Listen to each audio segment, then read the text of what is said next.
yang melihat korban sedang bertidur pulas, muncullah niat berikutnya, yaitu melakukan. Halo guys, balik lagi dalam channel gua. Guys, hari ini gua akan menceritakan tentang penemuan sebuah koper berwarna merah. Mirisnya, di dalam koper itu berisikan jasad seorang wanita. Korban ini telah dinodai sebelum dimasukkan ke dalam koper. Bagaimana kisah ini? Yuk kita simak videonya.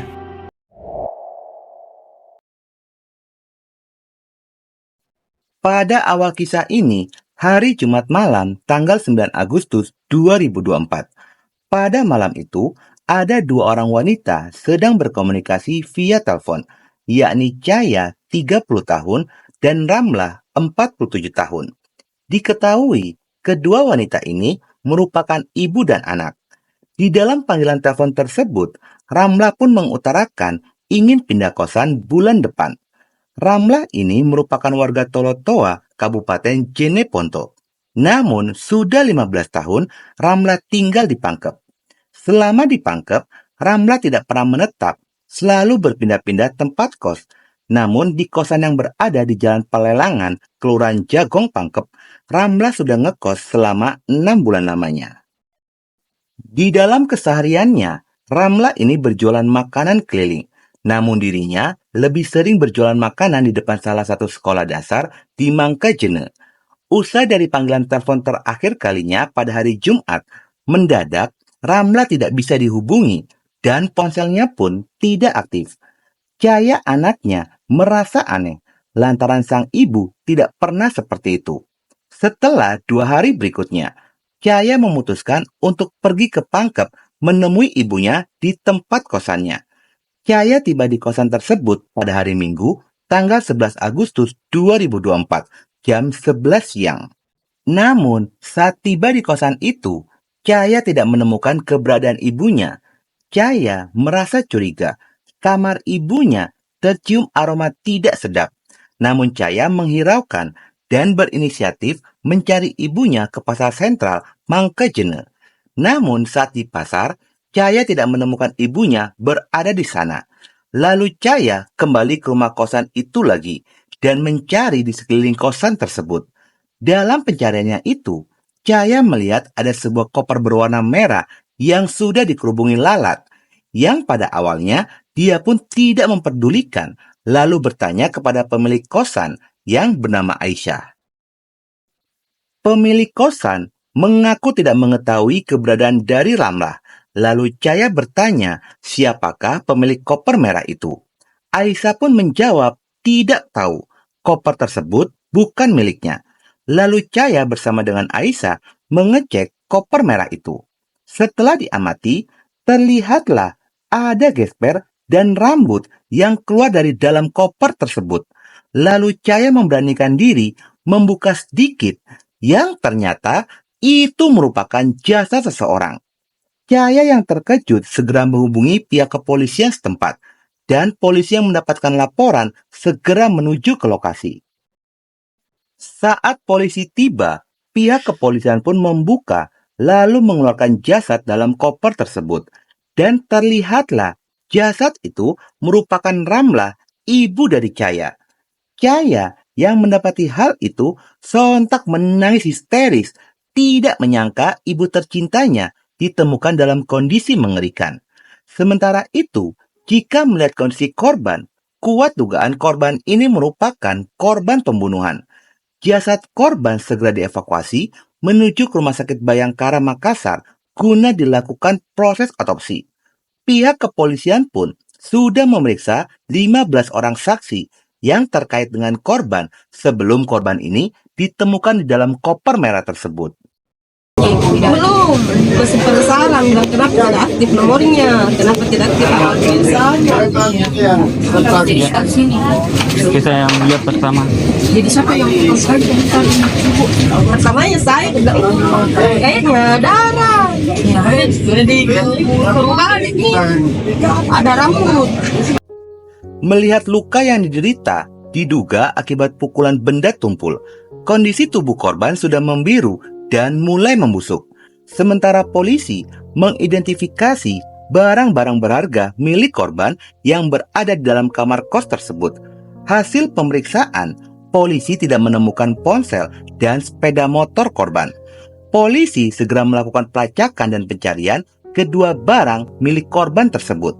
Pihak kepolisian pun belum bisa memastikan motif pada pembunuhan ini. Polisi mengaku sedang dalam tahap penyelidikan dan pendalaman kasus. Sementara itu, hasil otopsi jika penyebab kematian korban lantaran hantaman benda tumpul pada kepalanya.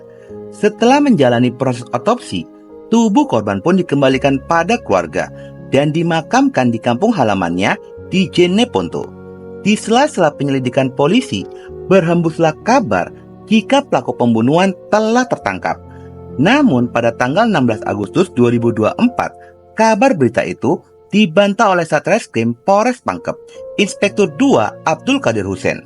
Qadir Hussein mengaku jika pihak kepolisian bersama dengan jajarannya sedang melakukan penyelidikan dan memburu pelaku pembunuhan ini. Pada hari Minggu, tanggal 18 Agustus 2024, pihak kepolisian mengkonfirmasi telah berhasil menangkap pelaku pembunuhan seorang pria berinisial AR 37 tahun. Pelaku ditangkap di tempat persembunyiannya yang berada di Kabupaten Penajam Pasar Utara, Kalimantan Timur. Penangkapan ini terjadi pada hari Sabtu, tanggal 17 Agustus 2024 jam 22.30. Sementara polisi belum menjelaskan secara rinci mengenai motif dan kronologi pembunuhan, lantaran pelaku sedang dalam perjalanan dari Balikpapan menuju kembali ke kota Makassar.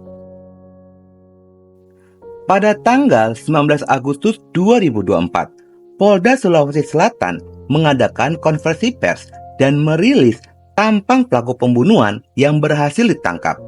Diketahui pelaku ini bernama Ani Rumbayan, 37 tahun, warga Pelelangan, Kelurahan Jagong, Kecamatan Mangkajene, Kabupaten Pangkep, Sulawesi Selatan.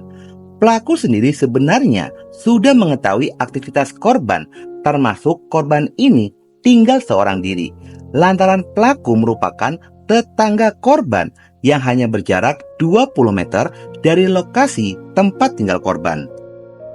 Selain itu, pelaku ini memiliki postur tubuh kecil dan warna kulit sawo matang serta memiliki rambut panjang yang model belah tengah, merupakan seorang ayah dari 5 orang anak. Tidak ada hubungan apapun antara korban dan pelaku. Bahkan tidak ada permasalahan pribadi di antara mereka. Awal mula pembunuhan ini pada malam hari. Pelaku bersama dengan teman-temannya sedang berpesta miras hingga larut malam, yang membuat pelaku dalam kondisi mabuk berat. Dalam kondisi mabuk itu, pelaku memutuskan untuk kembali pulang ke rumahnya. Namun, di tengah-tengah perjalanan pulang, tepat jam 2 dini hari, tiba-tiba pelaku terbesit untuk melakukan pencurian, yang memang pelaku sudah mengetahui jika korban hanya tinggal sendirian. Lalu pelaku mengendap-endap masuk ke dalam rumah. Pelaku ini seorang residivis kasus pencurian, dengan mudah membobol kunci rumah dari korban, lalu masuk dan menuju kamar korban, yang pada saat itu korban sedang tidur, tidak menyadari pelaku masuk ke dalam kamarnya. Di dalam kamar itu, pelaku melihat ada sebuah ponsel dan uang 1 juta rupiah berada di dalam lemari, lalu pelaku mengambil barang tersebut. Namun rupanya saat melihat korban ini tidur, yang awalnya berniat mencuri berubah ingin menodai korban. Korban yang sedang tidur dengan mengenakan sarung, dan itu memancing hasrat dari pelaku. Lalu pelaku ini mulai mencoba menodai korban. Namun saat sedang memulai aksinya, tanpa disadari, korban terbangun dari tidurnya dan melakukan perlawanan. Pelaku yang panik langsung menyekap mulut korban hingga korban tidak sadarkan diri. Setelahnya, pelaku menodai korban. Usai melakukan aksinya, pelaku pun kembali terkejut. Ternyata korban ini kembali tersadar dari pingsannya. Tanpa pikir panjang, pelaku memukuli korban hingga korban kehilangan nyawanya. Setelah melakukan pembunuhan, pelaku pulang ke rumahnya dan bertemu dengan sang istri, pelaku dengan tergesa-gesa menanyakan koper miliknya. Setelahnya, pelaku membawa koper itu kembali lagi ke lokasi pembunuhan dan memasukkan jasad korban ke dalam koper merah tersebut. Yang pada awalnya, pelaku berencana ingin membuang koper itu ke area persawahan. Namun karena berat, pelaku tidak sanggup mengangkatnya dan membawanya, sehingga koper sengaja ditinggalkan di gudang penyimpanan kayu di mana lokasi penemuan tubuh korban. Lalu pelaku pergi dari lokasi dengan membawa motor, ponsel, dan uang 1 juta milik korban. Di dalam pelariannya sedang mengendarai motor korban, tiba-tiba motor korban ini mogok di daerah Maros, yang ternyata pelaku memiliki teman yang memiliki usaha bengkel. Lalu pelaku menjual motor tersebut seharga 1,3 juta rupiah. Setelah menerima uang itu, pelaku segera melarikan diri menuju Kalimantan Timur. Lokasi tersebut bukanlah lokasi baru untuk pelaku, lantaran dirinya pernah menetap 20 tahun di sana. Penjualan motor dari korban ini menjadi awal terungkapnya kasus ini, setelah saksi pemilik bengkel melaporkan tentang penjualan motor korban. Pelaku pembunuhan ini mengaku jika motif dalam melakukan pencurian itu lantaran terdesak kebutuhan hidup. Pelaku yang memiliki 5 orang anak tidak memiliki penghasilan tetap, terlebih sewa rumah belum terbayarkan, yang membuat dirinya nekat melakukan pencurian yang mungkin dalam pengaruh alkohol, hingga niat mencuri berubah menjadi penodaan dan pembunuhan yang mengakibatkan korban meninggal dunia. Atas perbuatannya itu, pelaku terancam pidana 20 tahun dan paling lama seumur hidup. Guys, pembunuhan dan penodaan itu terkesan tidak terencana. Tetapi, jika melihat pelaku dalam melakukan aksi, sebelumnya meminum miras terlebih dahulu, bisa jadi memang sudah niat untuk mencuri, menodai, dan membunuh korban. Sepertinya pelaku meminum miras untuk menumbuhkan keberaniannya dalam melakukan kejahatan. Lagian, kalau benar-benar pelaku ini mabuk berat, mustahil pelaku bisa mencuri atau membunuh. Karena kalau sudah mabuk berat, untuk berdiri saja sulit, bagaimana untuk mencuri dan membunuh? Ini sih pura-pura mabuk.